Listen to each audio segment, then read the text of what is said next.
Assalamu alaikum, I'm Aisha and you're watching Samaa News. Here are today's headlines. President Donald Trump has defended his interim agreement with Iran amid growing criticism from both Democrats and some Republicans. In social media posts, Trump argued that the deal had weakened Iran and dismissed claims that Tehran emerged stronger from the conflict. The second phase of US-Iran negotiations is expected to begin within days, with Pakistani officials saying technical talks between Washington and Tehran cannot be postponed, despite the cancellation of a planned signing ceremony in Switzerland. Foreign Office officials said the agreement between the United States and Iran has already been signed, removing the need for a separate ceremony. Officials said the second round of broader talks is expected to take place after Muharram, as both countries move forward with implementing the recently signed agreement. Preparations for technical negotiations between the United States and Iran have hit a roadblock after a planned meeting in Switzerland was called off, raising fresh questions about the implementation of the recently signed agreement aimed at ending months of conflict between the two countries. According to a statement issued by Switzerland's Foreign Ministry, talks that had been scheduled for Friday at the Bergenstock mountaintop resort in Switzerland will no longer take place. The announcement followed confirmation from the White House that US Vice President J.D. Vance had withdrawn from a planned trip to Switzerland, where he was expected to meet Iranian negotiators and launch technical discussions on implementing the 14-point agreement reached between Washington and Tehran.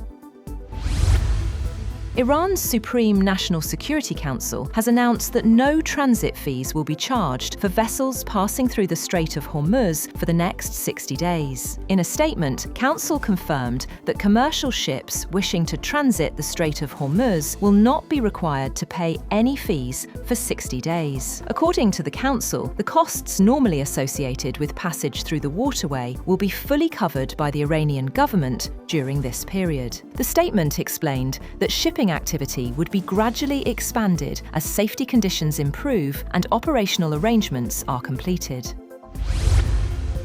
Shortly afterwards, Iran announced new transit procedures for ships passing through the Strait of Hormuz, requiring vessels to submit crossing requests at least 48 hours in advance. In a social media post, Iran's Persian Gulf Strait Authority stressed that only vessels that comply with the requirements will be cleared for passage promptly.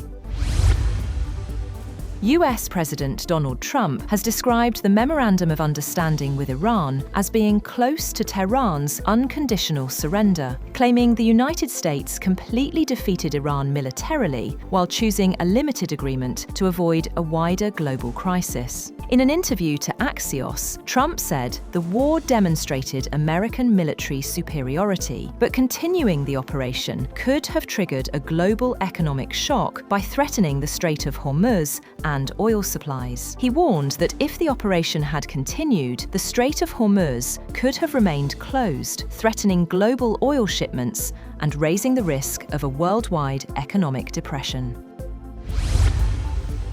Iran says it will maintain the current status of its nuclear program until a final agreement is reached with the United States. Foreign Ministry spokesperson Esmail Baghaei also denied reports of new invitations for international inspections, saying future access to some nuclear sites will depend on ongoing negotiations.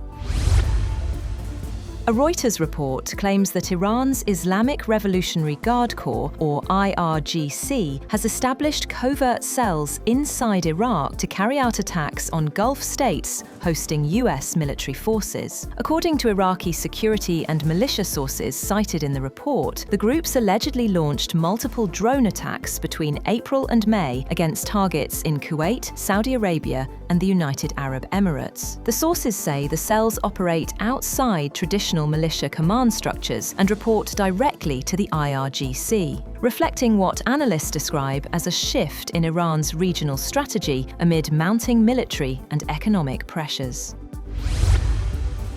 Meanwhile, Iraq is preparing to export crude oil and naphtha through Syrian ports as it looks to reduce reliance on Gulf shipping routes disrupted by the Iran conflict. Officials say exports through Syria could begin within weeks, with new infrastructure being developed at the Mediterranean port of Banias. Lebanon's health ministry says at least 47 people were killed and nearly 100 wounded in the latest Israeli airstrikes and bombardments. The reported casualties come as a new ceasefire between Israel and Hezbollah is due to take effect. The Israeli military says it continues to conduct air and ground operations targeting Hezbollah members and infrastructure, claiming the strikes are a response to repeated ceasefire violations. The attacks come at a sensitive moment for regional diplomacy, raising questions about the broader impact of ongoing military operations on efforts to stabilize the Middle East following the US-Iran agreement. That's all for now. For more updates, visit www.samaa.tv. Thank you for watching Samaa News.